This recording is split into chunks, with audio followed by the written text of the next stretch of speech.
Man quotidien d'aujourd'hui, mardi 28 novembre 2023.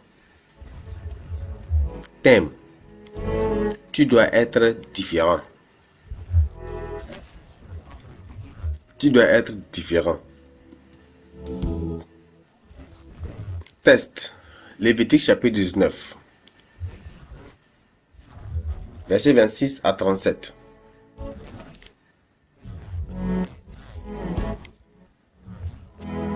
Vous ne manquerez rien avec du sang.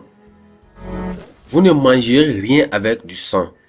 Vous n'observerez ni les serpents, ni les nuages pour en tirer des pronostics.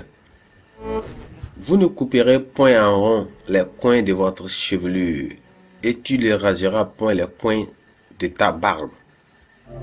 Vous ne ferez point d'incision dans votre chair pour un mort, et vous n'imprimerez point de figures sur vous.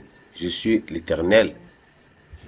Tu ne profaneras point la fille en la livrant à la prostitution, de peur que le pays ne se prostitue et ne remplisse de crimes.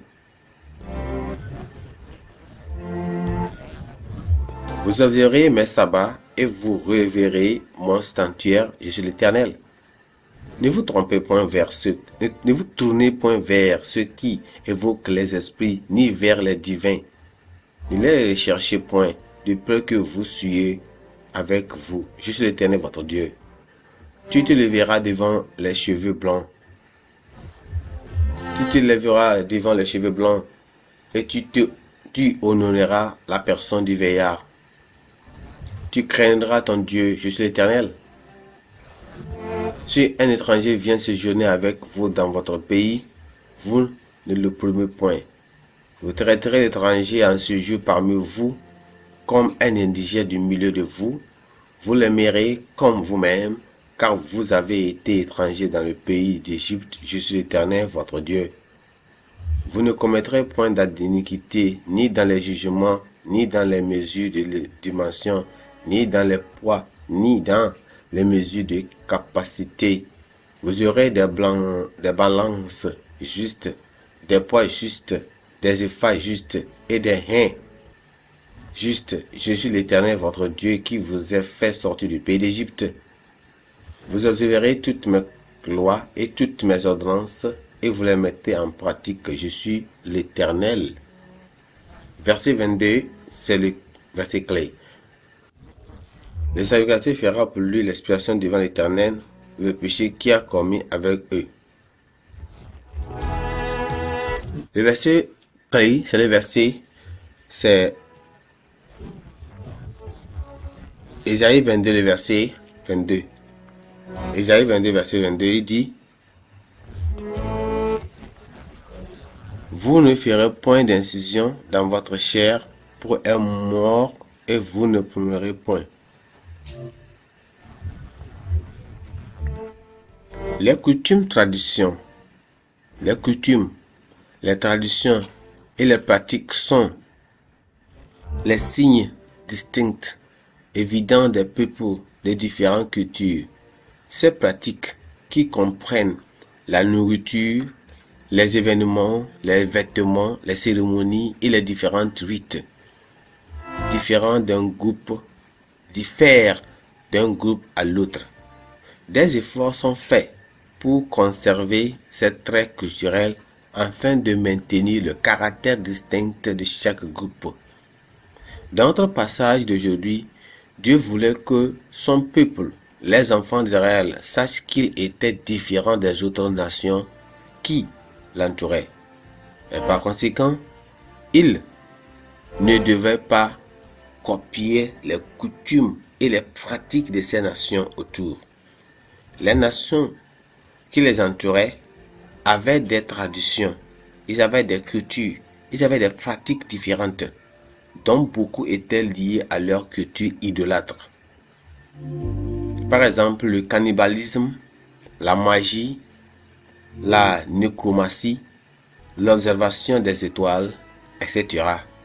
ne devaient pas faire partie de leurs pratiques. Ils ne devaient pas faire de marques sur leur corps c'est comme le tatouage, ni se raser les cheveux en guise de rite funéraire.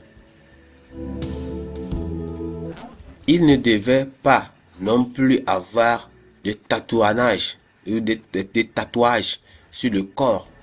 Ils devaient vraiment être différents dans leurs transactions commerciales et même leurs relations avec les étrangers dans leur communauté. Toutefois, qu'ils font doit montrer qu'ils appartiennent au Seigneur et qu'ils le craignent. Tout cela n'a pas changé pour nous, chrétiens d'aujourd'hui. Dieu nous attend toujours de nous que nous soyons distincts du monde.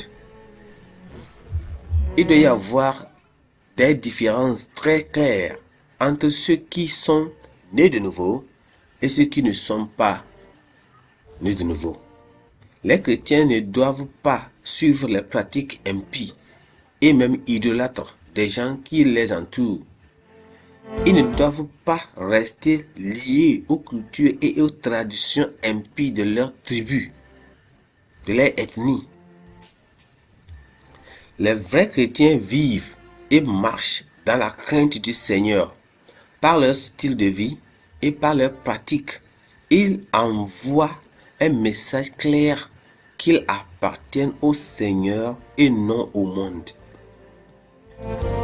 Peut-on dire que c'est le cas pour votre vie? Les gens peuvent-ils facilement vous identifier comme un chrétien lorsqu'ils observent votre vie? Ou bien vos affirmations sont-elles en contradiction avec vos pratiques et même laissent-elles les gens dans le doute quant à votre identité réelle? Si vous êtes vraiment un chrétien, alors vous devez être différent.